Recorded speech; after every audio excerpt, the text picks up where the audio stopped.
트럭이 그때까지 있을 리 만무하였다. 아니 이 고마운 은인에게 내가 어찌 해드렸나? 이를 어쩐단 말인가? 고맙다는 말조차 못했는데 그 한마디를, 고맙다는 그 한마디조차를.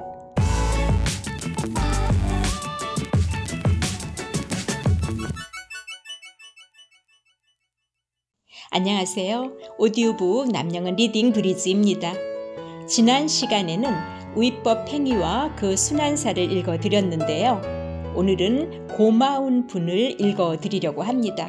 이 글은 알지 못하는 분에게 큰 도움을 받았을 때의 고마움을 기억하여 쓴 글입니다. 이제부터 남영은 리딩 브리지와 함께 해주세요.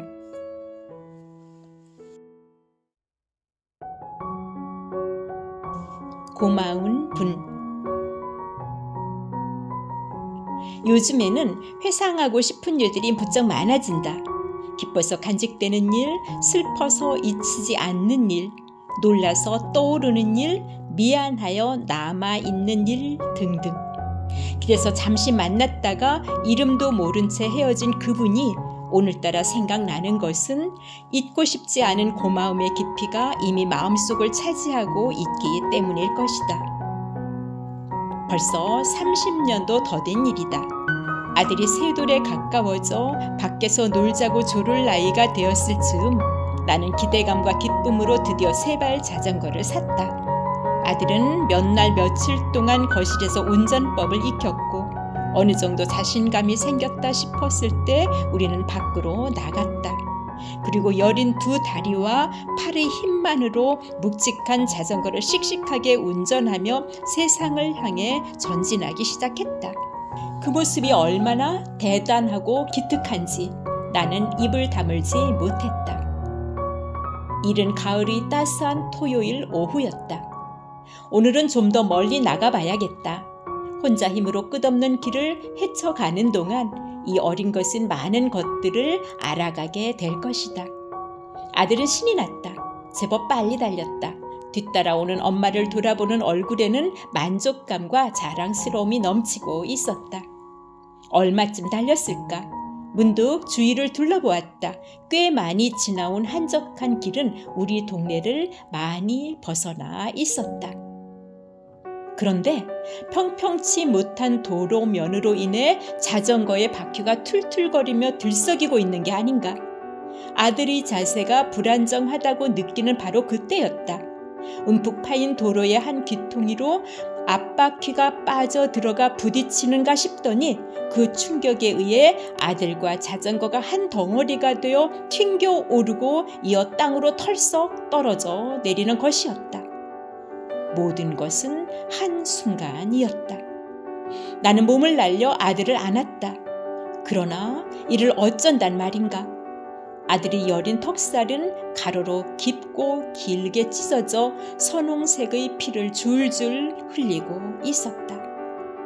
한 손으로 아들을 안고 한 손으로 상처를 잡아 누르면서 주위를 돌아보았으나 아무도 없었다.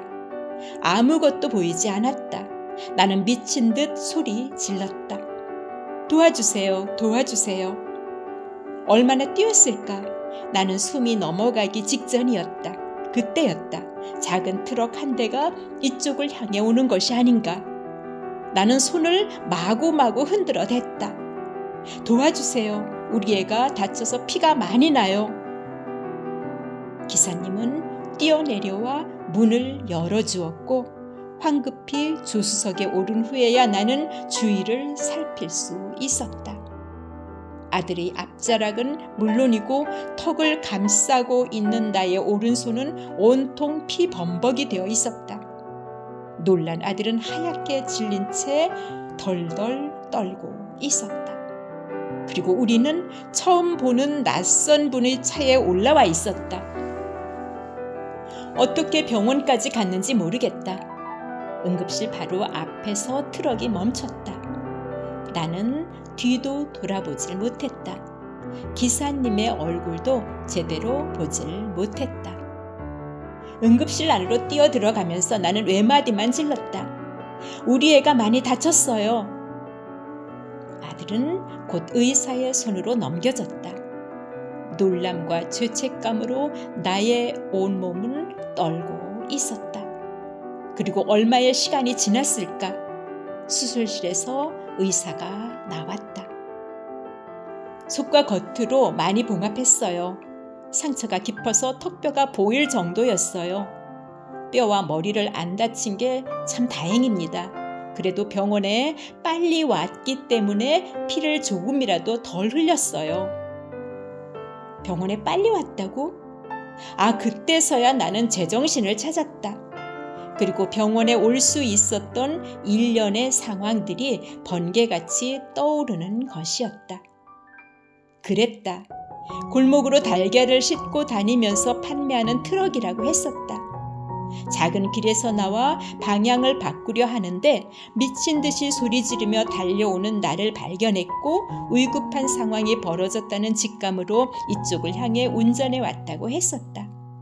그리고는 무조건 나를 태웠다고도 했었다.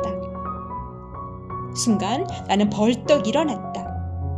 병원 건물 밖으로 뛰어나갔다. 그리고 정신없이 그분을 찾아다녔다. 그러나 그때까지 트럭이 있을 리는 만무하였다. 아니, 이 고마운 은인에게 내가 어찌 해드렸나? 이를 어쩐단 말인가? 고맙다는 말조차 못했는데 그 한마디를, 고맙다는 그 한마디조차를. 나는 그분을 꼭 다시 뵙고 싶었다. 그 고마움을 꼭 전하고 싶었다. 그 후로 나는 트럭이 오갈 만한 장소를 찾아 나가 보았다. 그리고 이리저리 물으며 다니기도 하였다. 퇴근 후와 주말이면 몇 번이나 시간을 내었다. 그러나 그분을 다시 뵐 수는 없었다. 고맙다는 말을 못 드렸는데, 고맙다는 그 한마디조차를 못 드렸는데, 살아가노라면 우리는 크든 작든 어려운 일에 맞닥뜨리기 마련이다. 때론 눈썹이 타들어가는 초미지급의 상황에 처하기도 한다. 그런데 그때의 도움이 이름도 모르고 얼굴도 기억하지 못할 그저 잠시 스쳐 지나갔을 뿐인 누군가에게서 받은 은혜라면 그분에 대한 고마움은 오랜 세월 후에도 이렇게 마음속에 깊게 자리 잡게 되는 것이다.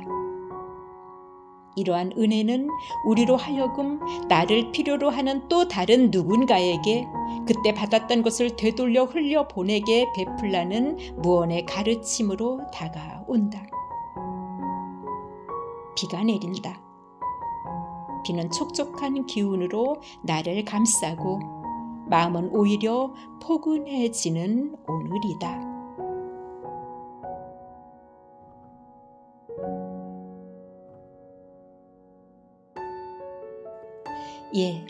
지금까지 고마운 분을 읽어드렸습니다. 들으시면서 독자님들도 혹 생각나는 분이 계셨는지요? 다음 시간에는 지금까지 읽어드린 1부터 5회차의 작품을 연속하여 들려드리려고 합니다. 기대해 주시기 바랍니다. 구독과 좋아요 부탁드리고요. 지금까지 남영은 리딩 브리지였습니다. 고맙습니다.